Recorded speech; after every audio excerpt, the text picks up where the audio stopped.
শুভ সকাল বন্ধুরা। আজ হলো 29 মার্চ, 14 চৈত্র, রবিবার। আজকের সকালের বিশেষ বিশেষ খবর হলো কাটিগড়ায় প্রচারে ঝড় তুলছেন বিজেপির কমলাক্ষ, নিষ্প্রভ কংগ্রেস, মোট ভোটার 2,13,230। অভিজিৎ পালের সমর্থনে কংগ্রেসের বিশাল পদযাত্রা শিলচরে। আজ পথ চলা 5 ওয়ার্ডে। 7 এপ্রিল শিলচরে জনসভা স্বরাষ্ট্রমন্ত্রী মুখ্যমন্ত্রীর। উন্নয়নের স্বার্থে ফের বিজেপিকে ক্ষমতায় আনুন, বললেন রাজদীপ গুয়ালা। উদারবন্দের বিভিন্ন এলাকায় জনসভা দলীয় প্রার্থীর। 3 এপ্রিল বরাকে 5 জনসভা সায়নী ঘোষের। আসছেন ইউসুফ পাঠান, আসতে পারেন রচনা ব্যানার্জিও। আজ কংগ্রেসের ইস্তাহার প্রকাশ করবেন মল্লিকার্জুন খাড়গে। 90 আসন নিয়ে মসনদ দখল করবে এনডিএ, হুঙ্কার অমিত শাহের। গোলাপের পাপড়ি দিয়ে সমর্থকদের অভিবাদন। গুয়াহাটির প্রার্থীদের হয়ে রোড শো স্বরাষ্ট্রমন্ত্রীর। 90,000 টন এলপিজি নিয়ে হরমুজ পেরোল ভারতীয় জাহাজ। লক্ষ্য পূরণ, ইরানে সেনা নামাবে না আমেরিকা। এবং সর্বশেষ খবরটি হলো ইরানের মাটিতে পা রাখলে কফিনবন্দি হয়ে ফিরতে হবে মার্কিন সেনাকে, হুঙ্কার তেহরানের। নরকে স্বাগত, আমেরিকাকে চরম হুঁশিয়ারি ইরানের। এবারে শুনুন বিস্তারিত খবর। কাঠিগোড়ায় প্রচারে ঝড় তুলছেন বিজেপির কমলাক্ষ, নিষ্প্রভ কংগ্রেস। 108 তিনবারের বিধায়ক কমলাক্ষ দেব পুরকায়স্থের গায়ে তকমাটা আগে থেকেই ছিল। এবার দেখছেন কাঠিগোড়ার মানুষ।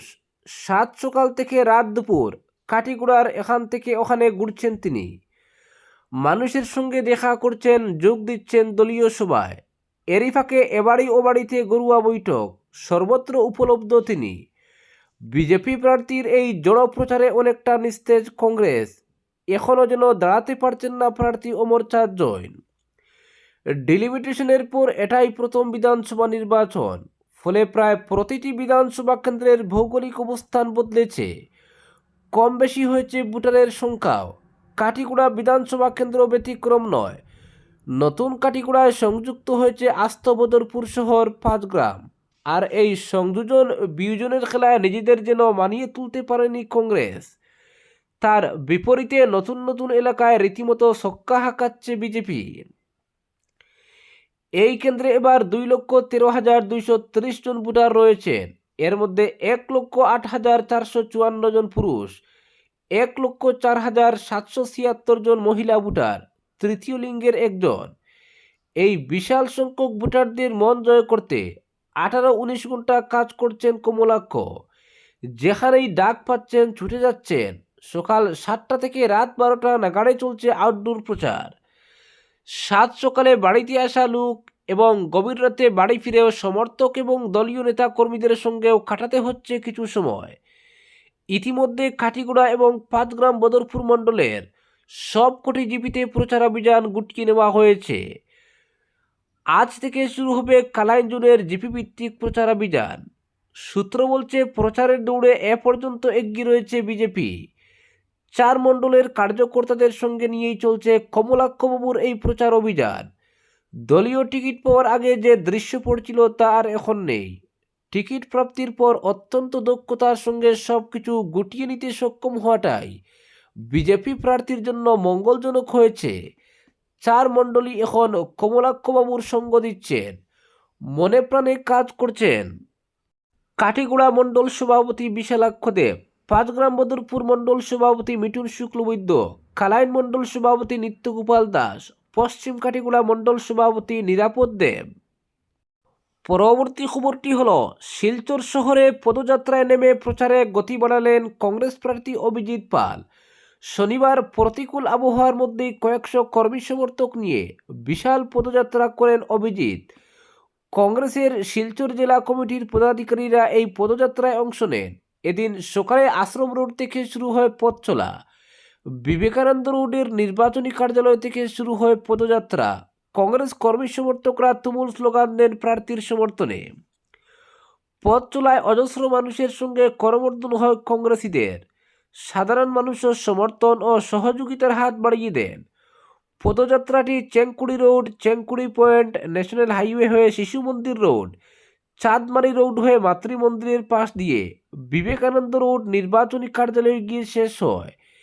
এই লম্বা পদযাত্রায় 19 এবং 21 দুটি ওয়ার্ডের বিভিন্ন এলাকা পরিক্রমা করা হয়। পদযাত্রায় ব্যাপক সাড়া পড়ে এদিন। অভিজিৎ পালের সঙ্গে জেলা কংগ্রেস সভাপতি সজল আচার্য, কংগ্রেস নেতা সৌম্যকান্তি পুরকায়স্থ সহ অসংখ্য পদাধিকারী সামিল ছিলেন। এদিকে আজ শিলচর পুর নিগমের অধীন 5টি ওয়ার্ডে পদযাত্রা বের হবে অভিজিৎ পালের সমর্থনে। শহরাঞ্চলে প্রচারে ঝড় তুলতে প্রতিদিন ওয়ার্ডে ওয়ার্ডে পদযাত্রা করার সিদ্ধান্ত নিয়েছে কংগ্রেস। পাশাপাশি পদযাত্রার মাধ্যমে বিজেপি সরকারের আমলে নানা ক্ষেত্রে অনিয়ম সহ স্থানীয়দের জ্বলন্ত সমস্যার কথা তুলে ধরা হচ্ছে। রবিবার তারাপুর আনন্দ পরিষদ সংলগ্ন এলাকা থেকে পদযাত্রা শুরু হবে। পথ চলা শুরু হবে সকাল 7টায়। 12, 13, 14, 15 এবং 20 নম্বর ওয়ার্ডের বিভিন্ন অঞ্চল পরিক্রমা করা হবে। তারাপুর শিববাড়ি রোড হয়ে মজুমদার বাজার পর্যন্ত হবে পদযাত্রা। পরবর্তী খবরটি হলো 7 এপ্রিল শিলচরে জনসভা স্বরাষ্ট্রমন্ত্রী মুখ্যমন্ত্রীর। বিজেপি প্রার্থীদের প্রচারে ঝড় তুলতে শিলচরে সভা করবেন কেন্দ্রীয় স্বরাষ্ট্রমন্ত্রী অমিত শাহ এবং আসামের মুখ্যমন্ত্রী হিমন্ত বিশ্ব শর্মা। আগামী 7 এপ্রিল শিলচর পুলিশ প্যারেড গ্রাউন্ডে জনসভা করবেন স্বরাষ্ট্রমন্ত্রী ও মুখ্যমন্ত্রী। পাশাপাশি শিলচরে রোড শোতে অংশগ্রহণ করবেন তারা। এদিকে বিজেপির এই বিশাল জনসভা ঘিরে জোর প্রস্তুতি শুরু হয়েছে। ইতিমধ্যে মন্ত্রী কৌশিক রায়ের উপস্থিতিতে বৈঠক করেছে গেরুয়া দল। একাধিক বিষয় নিয়ে যেমন আলোচনা হয়েছে, তেমনি বিভিন্ন সিদ্ধান্ত গ্রহণ করা হয়েছে। পরবর্তী খবরটি হলো উন্নয়নের স্বার্থে ফের বিজেপিকে ক্ষমতায় আনুন বললেন রাজদীপ গোয়ালা। উদারবন্দের বিজেপি প্রার্থী রাজদীপ গোয়ালা শনিবার বিধানসভা কেন্দ্রের বিভিন্ন এলাকায় নির্বাচনী সভায় অংশ নেন। রংপুর, লুথাই বস্তি, মণিপুরি বস্তি, 6 মাইল, গুসাইপুর, কাশীপুর, বাদ্রিপাড় সহ পার্শ্ববর্তী অঞ্চলে তার এই জনসংযোগ কর্মসূচি ঘিরে উচ্ছ্বসিত দলের কর্মী সমর্থকরা। দিনভর কর্মসূচির পাশাপাশি তিনি ফাটক বাজার, কালীবাড়ি, লোকনাথ বাবা মন্দির, হাতিচূড়া, বনদুর্গা মন্দির ও গুঙ্গুরবন শিব মন্দিরে পুজো দিয়ে জনকল্যাণ ও জনগণের সমৃদ্ধি কামনা করেন। পরে দলীয় কার্যকর্তা, শুভাকাঙ্ক্ষী সহ সর্বস্তরের জনগণের সঙ্গে তিনি মত বিনিময় করে আসন্ন নির্বাচনে উন্নয়নের স্বার্থে বিজেপিকে ফের ক্ষমতায় আনার আহ্বান জানান। এদিন রাজদীপ গোয়ালার সঙ্গে ছিলেন মণ্ডল সভাপতি সুজিত গোয়ালা, মণ্ডল প্রভারী বিশ্বজিৎ দাস, রংপুর জেলা পরিষদ সদস্য জানকী দাস, মহিলা মোর্চার সভানেত্রী পানসাকি সিং সহ অন্যরা। বিভিন্ন এলাকায় জনসভা শেষে রাজদীপ দাবি করেন সামগ্রিকভাবে জনগণের বিপুল সমর্থন এবং হিমন্ত বিশ্ব শর্মার নেতৃত্বে রাজ্যের উন্নয়নমূলক কাজের প্রতি মানুষের আস্থা স্পষ্টভাবে প্রতিফলিত হয়েছে। তার আরও দাবি উন্নয়নের এই ধারা অব্যাহত রাখতে আসামে পুনরায় বিজেপি সরকার প্রতিষ্ঠিত হবে। পরবর্তী খবরটি হল 3 এপ্রিল বরাকে 5 জনসভা সায়নী ঘোষের। আসছেন ইউসুফ পাঠান, আসতে পারেন রচনা ব্যানার্জিও। তৃণমূল কংগ্রেস প্রার্থীদের পালে হাওয়া তুলতে বরাক সফরে আসছেন সাংসদ সায়নী ঘোষ সহ প্রাক্তন ক্রিকেটার ইউসুফ পাঠান। আসতে পারেন সাংসদ তথা জনপ্রিয় অভিনেত্রী রচনা ব্যানার্জিও। তৃণমূল সূত্রে খবর, আগামী 3 এপ্রিল 3টি বিধানসভায় 5টি জনসভা করবেন সায়নী ঘোষ। জেলাময়ী বাসনের জন্য খ্যাত সায়নীর সভা রয়েছে উদারবন, সুনাই এবং দক্ষিণ করিমগঞ্জ বিধানসভা কেন্দ্রে।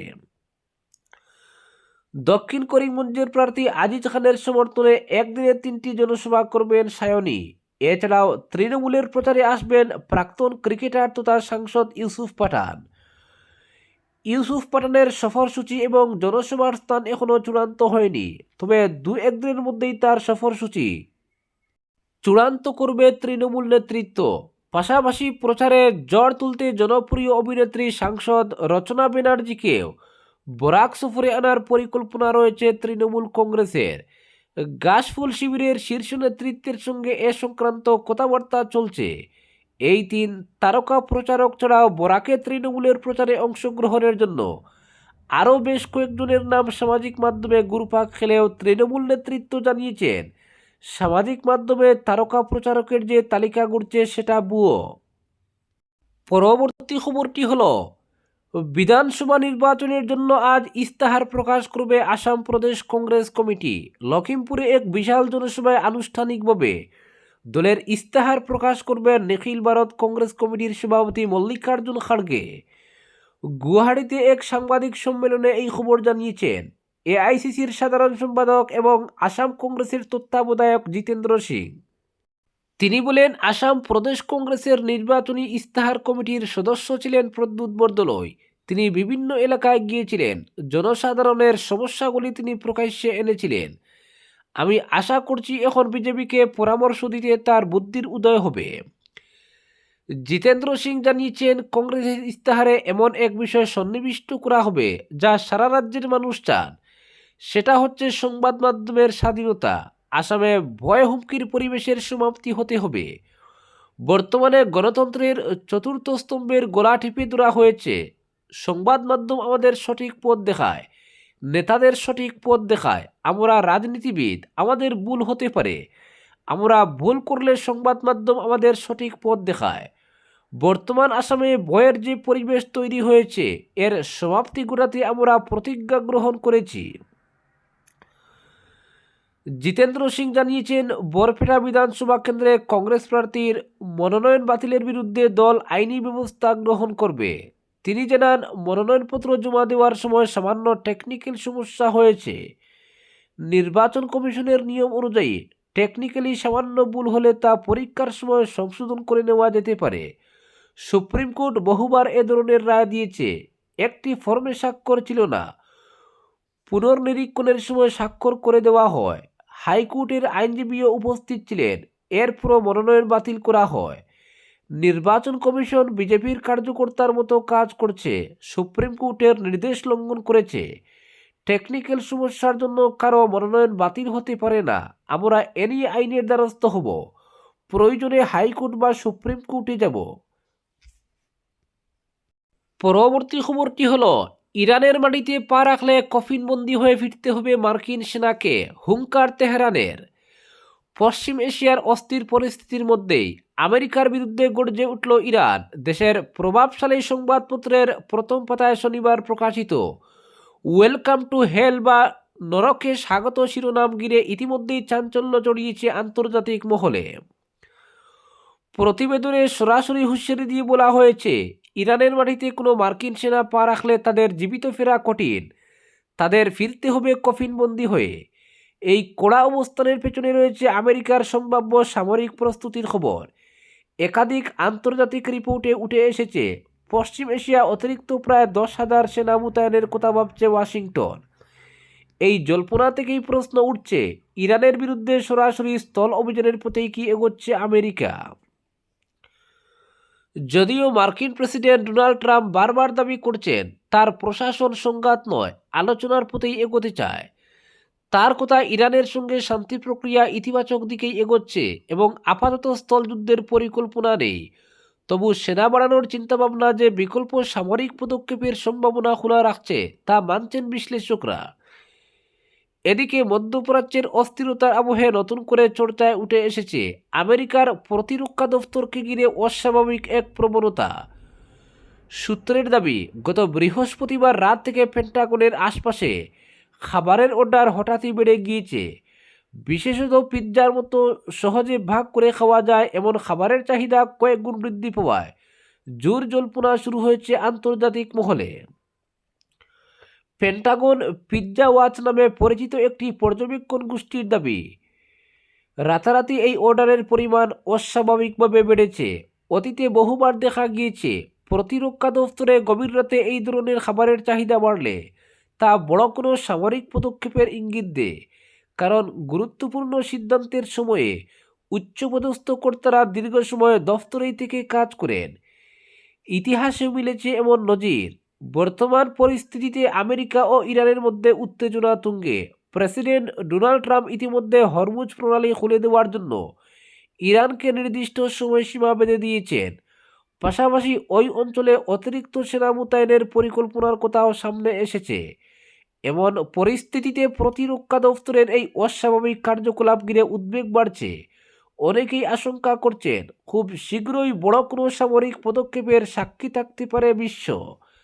আজকের বিশেষ সংবাদ এখানেই সমাপ্ত।